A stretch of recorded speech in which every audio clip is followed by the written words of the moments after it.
Let's start in Colorado. Okay, I'll bring a brief recap and hand it over. Baylor's up 31-24. Dave Aranda needs this win for its job, probably. Colorado gets the ball. They go 3 and out. They don't just go 3 and out. They lose 21 yards on the 3 and out. They look like they've never practiced football. Baylor gets the ball on a punt at the 26-yard line of Colorado. Like, it's over. They managed to somehow lose 2 yards and then blow the field goal. Colorado gets the ball back. Shedeur Sanders starts making plays. Travis Hunter almost had this big catch. They kind of got screwed by the refs a little bit. Shedeur Sanders throws a basic Hail Mary where somehow Will Shepherd gets behind the Baylor defense and then drops the ball as it hits him between the numbers at like the 3-yard line. And I don't normally like bringing up, shouldn't have mentioned the kid's name. I don't like bringing up plays where a player plays bad, but whatever. It all ends, all's well that ends well. And you're like, oh my God, they almost did the Cordell Stewart again. They said they dropped it. And then the next play, Shedeur Sanders makes an even more incredible throw and hits LeJante Wester with this sliding catch. He threw him open. I don't even know how you can do this. They tie the game, 31-31. Colorado gets the ball, scores in overtime. Baylor's going in for the touchdown. Travis Hunter, who already had 7 receptions on one side of the ball and is playing like his 1,497 snap of the game, delivers this tackle on a guy that outweighs him, fumbles the ball out of the end zone. Colorado looks like they win. Half the stadium storms the field. They do the video replay. The other half storms the field. Pat, what the hell happened in Boulder? Oh, a lot happened in Boulder. So much happened in Boulder. And this is why Deion's team, I mean, you cannot not look. So many people want to say how bad Colorado is, how bad a Coach Prime is, how bad a roster manager, and everybody watches. Whether you're rooting for him, whether you're rooting against him, and then, oh my God, all kinds of hell's going to break loose when they play. More often than not, they play close game after close game after close game, and they have totally riveting players in some key positions. I mean, Shedeur Sanders, he makes mistakes. He takes sacks. You know, he probably does some things that will not fare well at the NFL level, but he also does a lot that's really, really good and would fare well at the NFL level. He has a phenomenal arm. He has great vision. He has daring. He is tough as hell. And the 2 throws he made there were phenomenal. And we can get to Baylor and Dave Aranda and somehow having a defense where you're single covering guys 50 yards down the field when you should be dropping 7 people into the end zone. Rush 5, baby. Rush 5.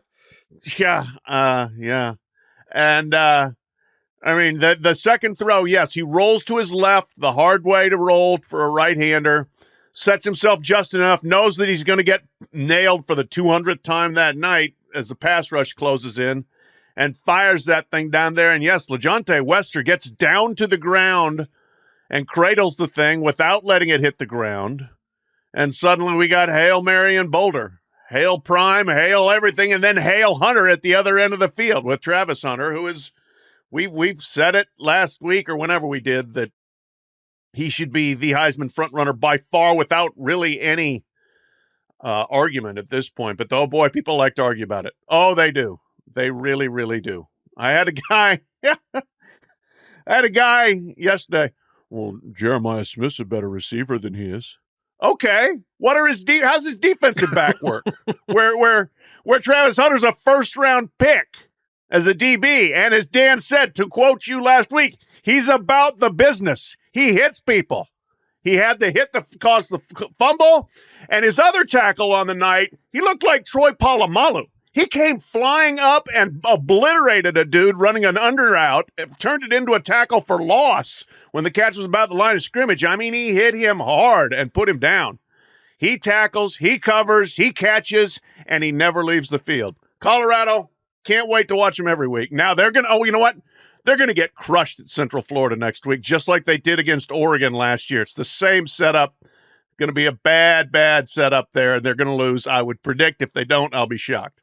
Yeah, I think Travis Hunter is finally people are coming around to convincing themselves that he at least is in the conversation for the Heisman Trophy. Some people don't even have him mentioned, which is insane. And I think finally that game you could see just nationally kind of convince some people that, oh, he's definitely in the conversation if he's not the front runner. It's amazing. And then, his stats as a receiver, probably could have one more on there, a 40-yarder late in the game where his hand-eye coordination is truly remarkable. His instincts are truly remarkable. The play where that hit the ground, it was reviewed, the long pass to him in the fourth quarter, it ricochets off of somebody's body, and while Hunter is falling down, he somehow corrals it, and it barely hits the ground, just barely hits the ground enough for them to overturn it. But it's just incredible. And then on the last play, you see the ball popped out, and I'm watching it live, and it's just like, oh my gosh, wow, what a hit. I wonder who made the hit. But big surprise. It's Hunter. It's number 12. It's been incredible to watch. And like Pat said, Colorado might not go, might not win every game. It might not look pretty at times, but boy, they are incredibly entertaining. Kind of encapsulates all of college athletics. Oftentimes a circus, but oftentimes incredibly entertaining. Yeah, that last play, we won't go too much. We've done this, but like Travis Hunter is 185 pounds. He is a lone against a 216-pound running back with momentum coming at him, and he's probably going to score. The only thing that's going to stop a touchdown is causing the fumble, and he goes in on it. Like, if you want to make a business decision, touchdown. It's not like the game's over, right? He makes that play. Are there better receivers? Is Jeremiah Smith a better receiver? Yeah, probably. Is Will Johnson of Michigan a better cornerback? Yeah, perhaps. He plays both. Yeah, he does. At an elite level, top 10. I mean, like, both. Will Johnson isn't in the comparison as the best receiver. Like, it's like, okay. No. I don't know. No. Cam Ward's going to throw a million yards, but. Yeah. People will go out of their way to find reasons to disqualify him. There was some guy, people are very creative, I will say. Some guy said, what was it? The phrase game changer has become closely associated with the Heisman Trophy, and he's not going to change enough games if they go 5-7. It's like, where's that in the rules where it says game changer is a criteria for picking who wins the Heisman? First of all, we don't know whether they're going to go 5-7. They're 3-1. Secondly, Paul Hornung 2-8. So yeah, this 4-8 person can't win the Heisman. Well, somebody wanted it 2-8. Well, the game changer is kind of like I recall the game control aspect that the CFP got bashed for using years ago. Quickly, Ross, think Dave Aranda survives? That was a tough one, boy. Last year, I think Baylor AD Mac Rhodes had a pretty tough decision. I think that they went back and forth on whether to keep Dave Aranda as coach. In the end, they decided to do it. They decided to, I think, and Dave Aranda's been quite public about this, decided to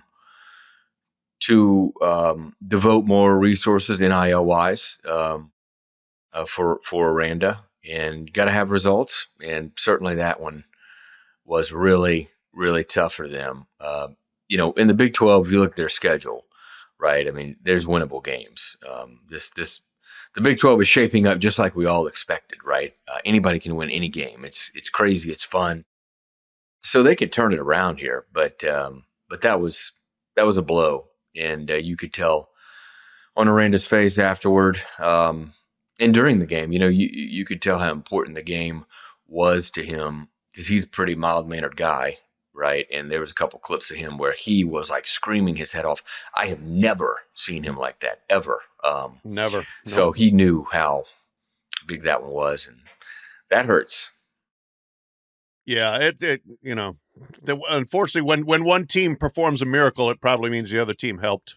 And Baylor definitely helped at the end of the game. As Dan said, they missed that field goal, and they didn't take advantage of some other opportunities. And then the defense last drive, 2 penalties, and then you just somehow give up 2 clean strikes for a 50-yard bomb. So we'll see how things play out. Mac Rhodes is not a knee-jerk, hair-trigger kind of guy, but Baylor needs to win and win quickly. Yeah, Baylor needs wins. Mac Rhodes is a smart dude as their AD. He rushed 5 on that last play against on the last play of regulation, and the goal was to force Shedeur to throw across his body in that roll left, throw right, and it worked. And I don't know that there's another guy in college football that could have possibly made that play. And the way he threw the receiver open was, I don't know, it's just incredible. It was one of the best Hail Marys I've ever seen, as Aaron Rodgers-esque, because it wasn't just chuck it down there and hope it bounces off some guy's head into another dude's arms. No. It was like, my guy's covered, but I'm going to throw him open 43 yards from the line of scrimmage, probably 50-something yards back, while running the wrong way, cross body. So it's at some point, I think Aranda's like, we did exactly what we wanted. We made this guy make the 1 in a million throw, and he freaking made it. And made the receiver make a 1 in a million break and catch, and it worked. And it's just man, that is football. Well, that's what I was about to say. The receiver, Ashante Wester, made an incredible play to get off of what was pretty good hand-to-hand combat there on the goal line, and just kind of spin away from the DB and find the ball and corral it where it didn't hit the ground. Just remarkable play. It's amazing career spin on stuff like that. Excellent job by Deion Sanders recruiting Shedeur Sanders. That was good. Really. Some recruiting victory if there ever was one. One home visit he did make. Someone had something. I mean, think about. Go ahead. No, think about Colorado. Colorado has. They have arguably, I think, a top 10 quarterback in college football. For sure. They have a top 5 cornerback in college football. And they have a top 5 receiver in college football who also is a cornerback. It's wild. It's also scary to think about what happens when they lose those 2 players. Yeah. And that's the thing. Like, that's why you charge the field. Like, enjoy the night. Yeah, right. Are you going to win 4 or 5 games this year? Maybe. Are you going to win? Is it trouble next year? Oh, yeah. Is this going to work? Probably they not. Still struggle blocking. Yeah. They still struggle blocking. 8 sacks, I think. Shedeur sacked 8 times. 8 sacks. Do we really know what we're doing? No. Like, but we won. It's Saturday night. We won the game. Let's go. Yeah. Stop with the overanalysis. Like, it was fun. Right. Yes, it was a lot of fun. Their defense is better than I thought it was going to be.